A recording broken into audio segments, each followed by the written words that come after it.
आप देख रहे हैं आरजे न्यूज भारत। मैं हूं आपके साथ संवाददाता सचिन कुमार। आज हम पहुंचे हैं जिला बरेली के नगर पंचायत सारगंज में भिंडौरा अड्डे पर, और यहां पर कमरुद्दीन सैफी जी हमारे साथ मौजूद हैं। आपको बताते चलें, कमरुद्दीन सैफी जी बहुत ही वरिष्ठ समाज सेवी रहे हैं और हैं अभी।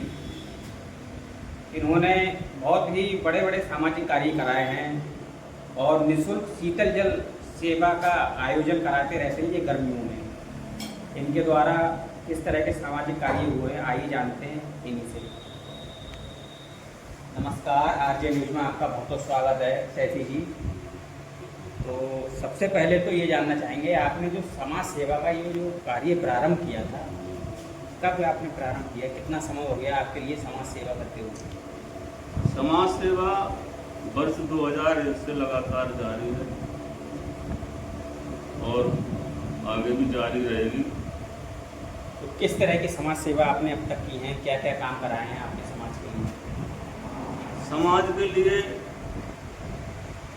जो भी थोड़ा कुछ करा पाए हैं उसमें आपका ये रामपुरा मार्ग पर राजकीय इंटर कॉलेज है। ये कांग्रेस शासित भारत सरकार की देन है और इसको किसी तरह पैरवी करके हम विशारदगंज के लिए इसको लाए थे। हमारे पूर्व सांसद मेनका गांधी जी ने इसका प्रस्ताव अलीगंज के पास में पांडी गांव है वहाँ करा दिया था। बाउंड्री वाल वगैरह सब तैयार हो गई थी, किसी को भनक नहीं लग रही थी। किसी तरह हमको पता चला, हमें बड़ा दुख हुआ इस बात का। पैरों तले जमीन खसक गई कि इतनी मेहनत के बावजूद एक वो जनप्रतिनिधि जिसको यथा स्थान पर बनवाना चाहिए था, ये राजकीय इंटर कॉलेज माइनॉरिटी में था, अल्पसंख्यक एरिया के लिए। और जिस गांव में पांडी गांव में अलीगंज के पास कराया था इसको, वहाँ अल्पसंख्यक का एक भी चूल्हा नहीं था। जब हमें पता चला, पूर्व डीएम सुभाष शर्मा जी से जाके हम मिले, हमने अपनी बात कही कि साहब इन साहब की उम्मीद यहाँ से है। उन्होंने उसको वहाँ से कैंसिल कराया और इसको पुनः विशारद में निर्माण कराने के लिए आज निर्देशित किया। लेकिन राजनीति ने पीछा नहीं छोड़ा। एक राजकीय इंटर कॉलेज सन 78 में आया था, नहीं बनने दिया गया। सन 82 में आया था, नहीं बनने दिया गया कि गरीब का बच्चा इंटर कर लेगा तो बीए में अपने आप कर लेगा, आगे बढ़ जाएगा। इसलिए इनको आगे नहीं बढ़ना चाहिए, इनको हमारे धान छोड़ना चाहिए, हमारे यहाँ मजबूरी करनी चाहिए। अंततः गत्वामी हमें भूख हड़ताल पर बैठना पड़ा। अब जब हम भूख हड़ताल पर बैठ गए, प्राइवेट वालों को बड़ी परेशानी हुई, दिक्कत हुई कि मामला आर पार ही होगा। जब भूख हड़ताल पर हालत बिगड़ने लगी तो तहसील प्रशासनिक अधिकारी हमारे पास आए। उन्होंने कहा, भाई सैफी साहब जमीन नहीं है। हमने जमीनें तो हैं साहब, लेकिन आप लोग उन जमीनों को ओपन नहीं करना चाह रहे। बोले कहीं भी नहीं है। हमारी सदरी में जेब में जमीन की खतौनी पड़ी थी। हमने कहा साहब ये देखिए, ये जमीन है और जमीन पर है या नहीं। तो बोले चलिए जमीन तो मिल गई, अब आप अपना व्रत खोलिए और आप अपना व्रत खोलिए, ख़त्म करिए, ज़मीन तो मिल गई। लेकिन साहब हमने कहा वो ज़मीन है कहाँ, हमें दिखा तो दीजिए। जहाँ न लाखतर लेखपाल बताने को तैयार, न कानून को बताने को तैयार, न रजिस्ट्रार बताने को तैयार, वो ज़मीन आखिर है कहाँ। आप हमें उस ज़मीन को ले चलिए, वहीं जाकर अपना व्रत खोलेंगे, नमक से ये जूस आप। वही हुआ साहब, पूरी 3 रही वहाँ पर ज़मीन अवैध कब्जे में थी, धान खड़े हुए थे उसमें। फिर उन्होंने एक शर्त रख दी कि ड्राइंग में 2.5 बीघा जमीन कम पड़ रही है, अगर ये 2.5 बीघा जमीन नहीं तो काले। अब हम साहब कम पूंजी वाले गरीब आदमी कहाँ से लाए इतनी जमीन? लेकिन करो या मरो, दाम तो कमाई रही है दुनिया। कुछ नाम कमा लो। हमने अपना मकान बेच के 2.5 लाख की 2.5 बीघा जमीन बैनामा कराई माध्यमिक शिक्षा विभाग को, तब जाके कहीं इसका साफ निर्माण हुआ। और भी इंटर कॉलेज आए थे बरेली के अंदर, मुझे लग रहा है अब भी बंद पड़े होंगे, चालू नहीं हुए। जैसा कि आपने ये जो कार्ड छपवाए इसमें भी आपने अपने जो कार्य कराए उनके विषय में लिखवाया है, रोड पड़वाए हैं, कई खड्डा निदान कराया है, होली मिलाप जैसे सामाजिक कार्यों का शुभारंभ कराया आपने, अस्पताल जच्चा बच्चा रोड जो जच्चा बच्चा बाट अस्पताल बनवाया आपने बलई रोड पर, और ये रेलवे स्टेशन रोड से ये PWD का रोड आपने बनवाया है। तो ये सब आपके ही द्वारा कार्य कराए गए? जी हाँ, ये मेन रोड पर हमारे नगर पंचायत में नगर पंचायत तय बाजारी वसूली करती थी। तय बाजारी वसूली रोड की होती है, और रोड में खाई खंदक के अलावा कुछ नहीं था। इतने बुरे रोड थे, चलने लायक नहीं थे, लेकिन टाउन की वसूली जा रही है। आप सहूलियत दे नहीं पा रहे हैं, वसूली किए जा रहे हैं, कहाँ तक? तो भाई रोड को हमने PWD से बनवाया और तय बाजारी वसूली इनकी बंद हो। इसके अलावा भारतीय स्टेट बैंक की स्थापना कराई स्टेशन रोड पर। कोरोना काल में वही काम आई, बाकी सब बैंक बंदी हो गई। जच्चा बच्चा अस्पताल का भी निर्माण कराया। दिमागदार लोग उसको चालू नहीं होने दे रहे हैं। 1 रुपये में जच्चा को बच्चा पैदा हो, 1000 रुपये अलग से मिलता है। नहीं चाहते जन सुविधा लोगों को मिले। जैसा कि सैफी साहब आपके द्वारा शीतल जल जो वितरित किया जा रहा है, तो ये कब से सेवा आप कर रहे हैं? ये शीतल जल सेवा हर गर्मी में, जब तक गर्मी रहती है, करीब 5 साल से चल रही है लगातार।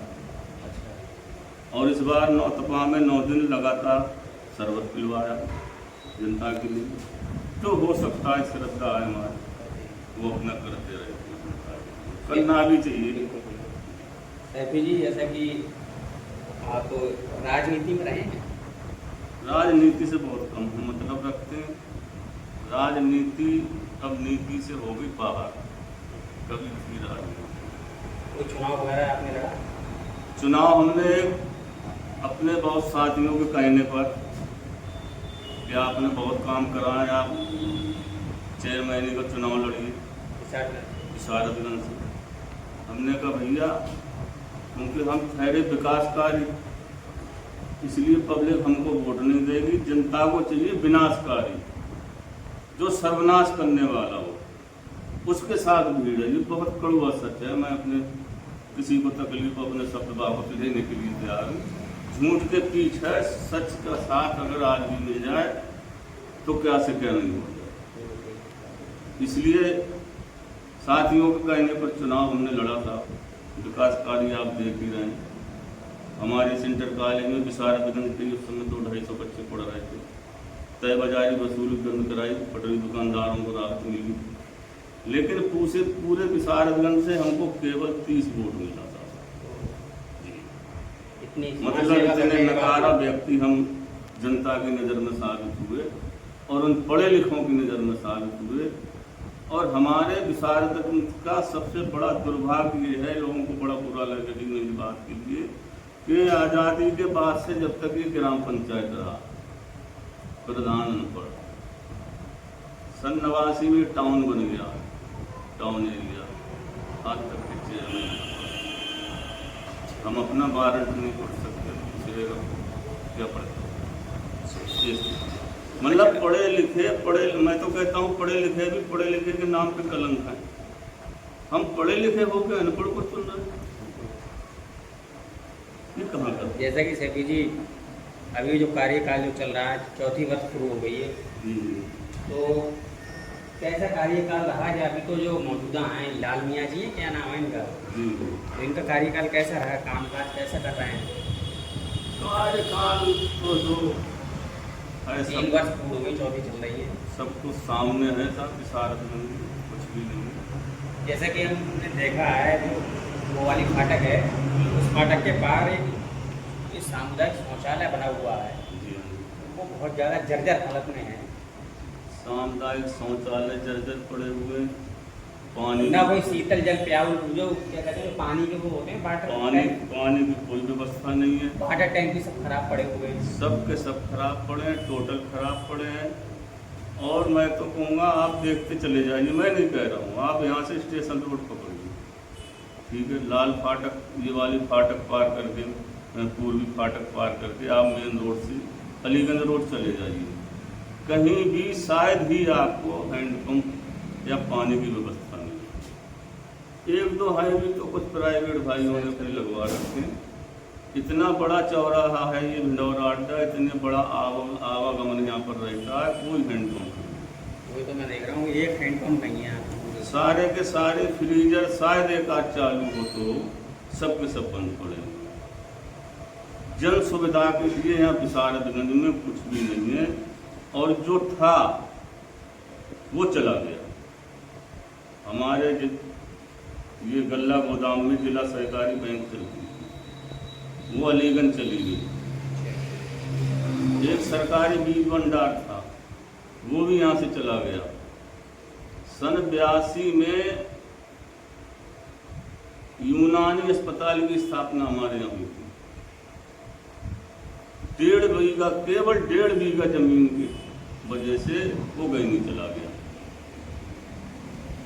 अब उस 1.5 बीघे जमीन में ये प्रोजेक्ट था कि 1.5 बीघे जमीन में 25 बेड का हॉस्पिटल बनाया जाएगा, जिसमें एलोपैथ, आयुर्वेद, यूनानी, आयुर्वेद, इस होम्योपैथ, ये सारी व्यवस्थाएं थी इसमें। 25 बेड का था, वो भी गए नहीं चला गया। इससे पहले ITI आया था, वो मामला चला गया। कस्तूरबा विद्यालय आया था, वो मनौना चला गया। इस तरह से सारी संस्थाएं यहाँ से जितनी भी आई सबकी सब चली गई। केवल 3 शब्द लिखते रहे जिम्मेदार लोग, जमीन नहीं है, जमीन नहीं है, जमीन नहीं है। तो जैसा कि विधानसभा का चुनाव भी नज़दीक है, 2027 में चुनाव होना है, तो क्या लगता है कि औला में बदलाव आएगा? या बदलाव तो होना ही चाहिए, बदलाव एक प्रक्रिया है, बहुत जरूरी है। क्या लगता है किसकी उम्मीद है औला में?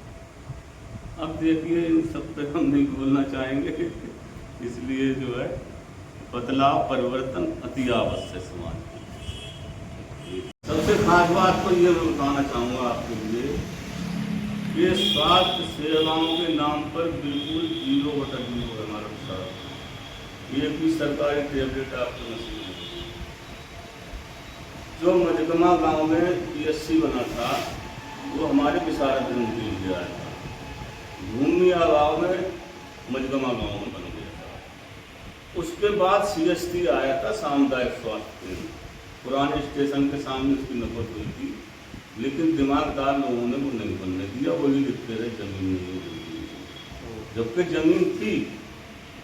अब आने वाले वक्त में स्वास्थ्य सेवाओं से, एलोपैथ अंग्रेजी स्वास्थ्य सेवाओं से हमारा विशारदगंज बिल्कुल वंचित हो गया। यहाँ कोई भी एलोपैथ मतलब सेंटर नहीं बन सकता। किसी जनप्रतिनिधि के द्वारा कोई ऐसी सुविधा स्थापित नहीं कराएगी? किसी भी जनप्रतिनिधि, MLA, MP, मंत्री की कोई ऐसी पहचान नहीं है जिसको लोग उनको याद करें। और यहाँ लिख देते हैं जमीन नहीं है। मैं तो मजगमा के पूर्व प्रधान के लिए धन्यवाद देता हूँ कि जहाँ पर ये अस्पताल चल रहा है मजगमा के अंदर, ये कृषि विभाग की जमीन है, और उस कृषि विभाग उन प्रधान ने प्रस्ताव पास करा करके उसको वहाँ स्थापित कराना। ये नियम है, जमीन अगर खाली पड़ी है तो CPE जो आवश्यक जन सुविधाओं से संबंधित प्रोजेक्ट है उस पर बनाए जा सकते हैं। भले ही एक बार को अवैध रूप से बन गई, लेकिन उसको तोड़ने का अधिकार नहीं है। उस जमीन को कृषि विभाग ने चैलेंज किया, हाई कोर्ट में रिट दायर की। ये पूर्व प्रधान मुश्ताक जो हैं यहाँ के मजगमा के, ये भी हाई कोर्ट गए, लेकिन हाई कोर्ट ने साफ कह दिया कि जमीन किसी की भी वो स्वास्थ्य केंद्र बन चुका है, उसको न हटाया जाएगा न तोड़ा जाएगा। और आज भी ऐसे जनप्रतिनिधि होना चाहिए। अपनी जमीन नहीं थी, ग्राम पंचायत की नहीं थी, कृषि विभाग की जमीन थी, उसको बना दिया। आज लोगों से फायदा उठा। जनता से क्या करना चाहिए, क्या कहना चाहिए? क्षेत्रीय जनता से मैं यही कहना चाहूँगा कि दुनियादारी को छोड़ के जागरूक बने, अपने हक और अधिकार को पहचाने। आज विशारदगंज में क्या है, कल क्या होगा, हमारी ज़िंदगी ये है, आने वाली पीढ़ी की क्या होगी। इसलिए सच का साथ दें और विकास तभी हो पाएगा जब सच को साथ दें। जैसे कि 15 अगस्त का समय भी आने वाला है नजदीक, क्या कहना चाहेंगे, क्या शुभकामनाएं देना चाहेंगे देशवासियों को? स्वतंत्रता दिवस पर अवसर में तय दिल से, दिल की गहराइयों से हार्दिक शुभकामनाएं देना चाहूँगा क्षेत्रवासियों के लिए। और कर्मठ रहें, एकता बनाए रखें, सच्चाई अच्छाई के लिए आगे आएं। केवल हम लोग अपनी पहचान पुरानी हटा के कोई नई पहचान बनाएं, क्षेत्र की समस्याओं के समाधान के लिए आगे आने के लिए। आज विशारदगंज के अंदर कोई भी स्टेडियम नहीं है। खेलने वाले बच्चे फसल कटने का इंतजार करते हैं, खेत खाली हुए बल्ला बांध लिया, उसके बाद खेत हो गए, बेचारे फिर सड़क पर आ गया। स्थितियाँ, जमीनों की कमी नहीं, लेकिन सब अवैध कब्जे हैं। स्टेडियम को होता आवश्यक है बच्चे के भौतिक विकास के लिए, लेकिन नहीं। इसके लिए आपने किसी से मांग की, किसी जनप्रतिनिधि से कहा? हम तो मांग करते ही रहते हैं, जनप्रतिनिधि से भी, मशीन से भी, सरकारी मशीनरी से भी, डीएम से, कमिश्नर से मांग करते रहते हैं कि जो आवश्यक जन सेवाएं, जो मूलभूत सुविधाएं हैं वो तो जनता को मिलनी चाहिए। हम कह रहे चलिए हमारे जनप्रतिनिधि पढ़ा अनपढ़ है, लेकिन उसके जो सहपाठी में साथी हो तो पढ़े लिखे, वो उसको आगे का रास्ता बताएं। तो यहाँ तो नहीं सुन रहा है, जो डीएम के पास चलो, कमिश्नर के पास चलो, सचिवालय चलो, तो लाने वाला हो, मेहनत करने वाला हो, किसी चीज़ की कमी नहीं है। वरना प्रोजेक्ट आते हैं और चले जाते हैं।